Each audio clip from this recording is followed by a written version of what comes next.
Here's the truth. Most of us are letting self-doubt and fear completely run our lives. It's true, and it's holding you back from everything you want. But you don't have to live like this anymore. In this video, I'm going to teach you exactly how to crush self-doubt and start living fearlessly. Imagine finally getting out of your own way and going after those big dreams. It's totally doable, and I'm here to help you make it happen. So if you are ready to stop the self-sabotage and start living the life that you've always wanted, then stick around. If you've watched me here on YouTube before, then welcome back. But if you are new to my channel, then welcome. I'm Dr. Kim Foster, and I'm an MD turned coach and wellness expert. I have gone through many periods of crippling self-doubt in the past, and I have done a lot of learning and a lot of growing in this area, and overcoming my own self-doubt is the thing that has allowed me to make big positive changes in my life, like totally changing my career and becoming a published author and overcoming a fear of public speaking and so many things. So let's talk about how to overcome self-doubt so that you can live the big, bold life of your dreams. I've got 5 really useful tips that are going to help you, so let's get started. Tip number 1 is to recognize self-doubt for what it is. Now, this one might feel really obvious, but the truth is self-doubt can be very sneaky. It often disguises itself as excuses or reasons that seem legitimate but are really just manifestations of fear and self-doubt. So it might sound like, I don't have enough time, or I'm not ready, or I need more experience before I can do that. These kinds of thoughts may seem perfectly reasonable and they sound like the facts, but they often mask a deeper fear of failure or inadequacy. And the work here is for you to see past these logical sounding reasons and uncover the fear that is hiding underneath. When I wanted to change my career, I told myself a lot of things like, oh, I'd love to change my career, but I don't have time for that. I'm a mom. That's the kind of thing that younger single women can do. And that sounds legit, like really real. In fact, it might sound very familiar to you. But when I got really honest with myself, I realized that I absolutely did have time for this. Of course, I would need to reprioritize how I was spending my time. Some stuff was going to have to come off my plate. I was going to have to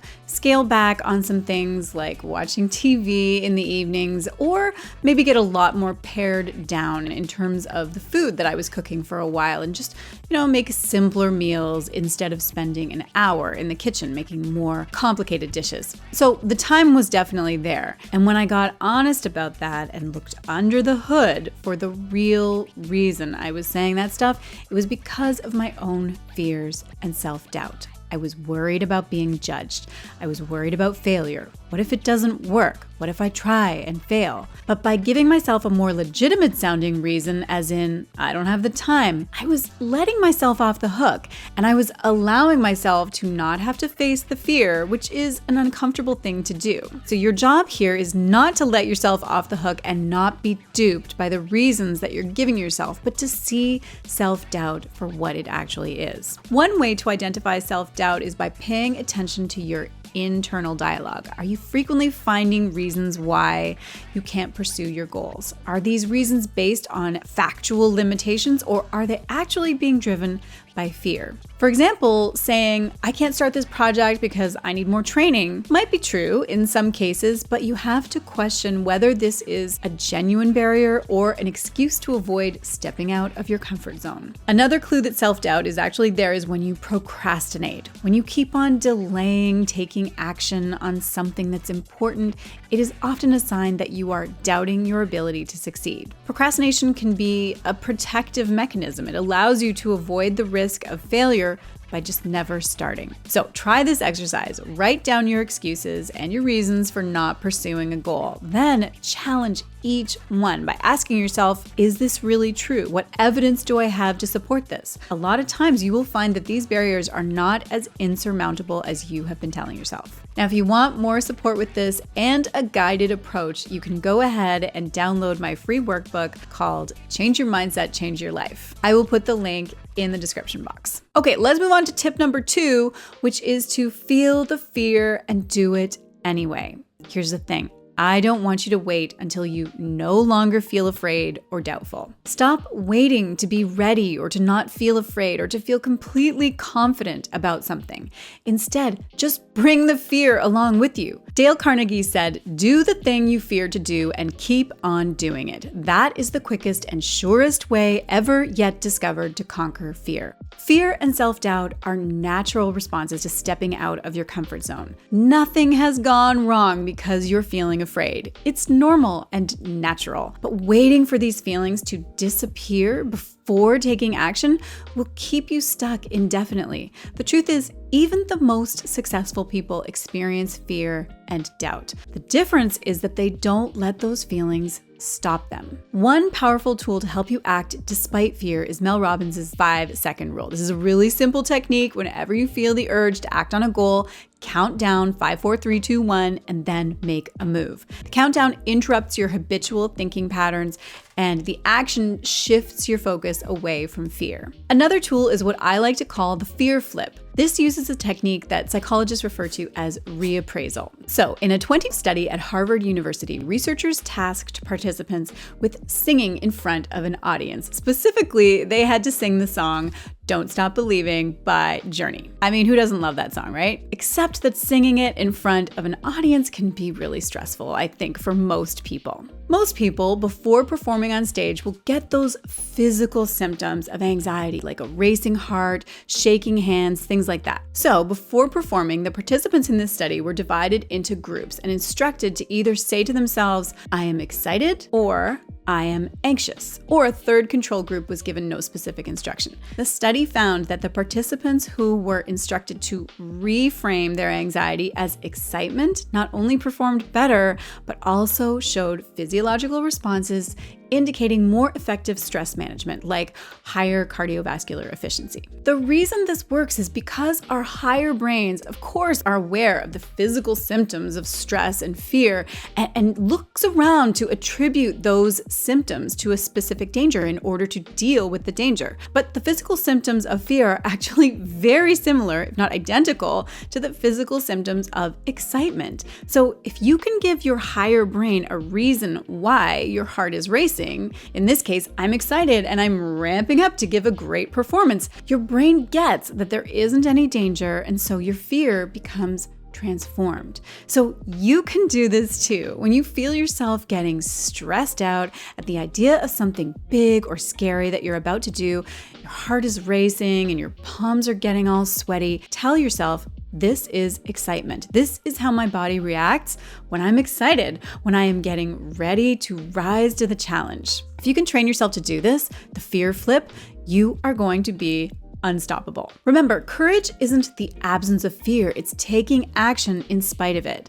When you embrace this mindset and use some of the tools that I've just given you, you can achieve things that you just never thought possible and significantly reduce the impact of self-doubt. Okay, moving on to tip number 3, which is to cultivate self-trust. This is because, in my opinion, trusting yourself is the foundation of both confidence and resilience. It's what enables us to face challenges. To me, self-trust is the opposite of self-doubt. In her book, Feel the Fear and Do It Anyway, Susan Jeffers talks about the 3 levels of fear. And the third level, the deepest level underneath everything, is the fear that I can't handle that. And when I first read this part of the book, I thought, there's no way that's the big daddy fear that you won't be able to handle things. But then I thought about it more and tested it out in my own life and with a number of my clients and students, and started to realize, actually, this is the thing underneath everything else. All other fears ultimately stem from this core fear, whether it's a fear of failure or rejection or uncertainty.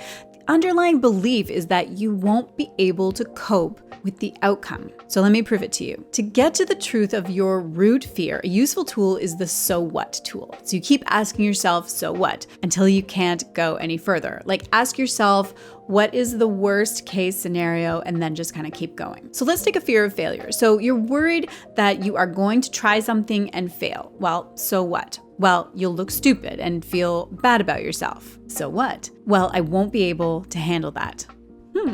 Or let's try taking a fear of taking a chance on a business venture and losing money. So what? What's the worst case scenario here? Well, you'll have wasted that money and you won't be able to get it back. And so what? Well, you can imagine some pretty bad things, right? Like maybe you would have to sell your house, which sounds bad, but keep going. So what? Well, you'd have to find someplace else to live. Can you do that? Deep down, maybe you're not sure that you can. You don't know if you can handle that. You don't know if you're resourceful enough to figure out a new plan and find a different place to live. See, that fear underneath it all is that if the worst case scenario happens to you, you won't be able to handle it. But what if you believed that literally no matter what happens, you will be able to handle it? To counteract that deep core fear that you won't be able to handle the outcome, whatever it is, you need to cultivate self-trust and a confidence in your ability to handle things, no matter what those things are. Maybe the outcome that you're afraid of is getting fired. You can handle that. It's not great if that happens, but if it does, you can handle it. You can look for another job and just do whatever it takes to get back on your feet. Maybe the outcome that you're afraid of is making a fool of yourself in public. Well, you can handle that too if that's what happens. It's not going to be the end of the world. Most of the time, the things that we are afraid of happening don't actually happen, but it's the fear of those things maybe happening that stops us from trying. However, if you had a belief that even if the worst case scenario does happen, you're going to be able to handle it, then it won't stop you. So try adopting this mantra, I'll handle it. Or as I prefer to say, I got this. When you practice saying this to yourself, you are going to be building the habit of self-trust and reminding yourself that no matter what happens, you'll have the strength and capability to handle whatever comes your way. I got this. Okay, so let's move on to the next strategy to help you to conquer self-doubt, and that is to embrace failure. In our society, failure is so often seen as the enemy. It's seen as something to avoid at all costs. But by changing our perspective on failure, we can reduce its power over us. So you can start doing this by understanding that failure is a natural part of the learning process. When we see failure as a stepping stone rather than just a setback, we can approach challenges with much more confidence. Thomas Edison, for example, viewed his many unsuccessful attempts at creating the light bulb as just necessary steps towards success. Each failure provided valuable lessons that brought him closer and closer to his goal.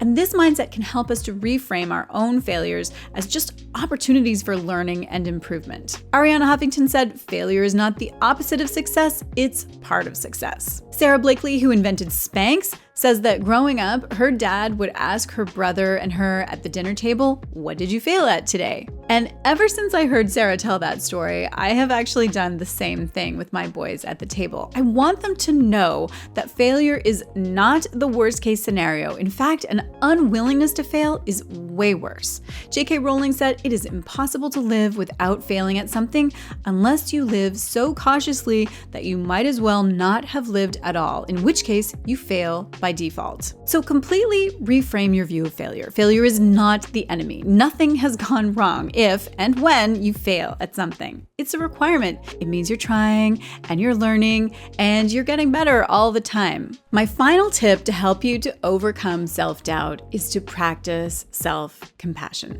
This comes from the work of Brené Brown, whose work all centers around vulnerability and self-compassion. So self-compassion means treating yourself with the same kindness and care that you would offer a close friend. According to Brené Brown, it involves three main components: self-kindness, recognizing our common humanity, and practicing mindfulness. So first, let's talk about self-kindness. This means being gentle with yourself instead of being overly critical. When you make a mistake or feel inadequate, try speaking to yourself with understanding and support rather than harsh judgment, which is how so many of us talk to ourselves. Next, recognizing our common humanity helps us to understand that everyone experiences setbacks and doubts.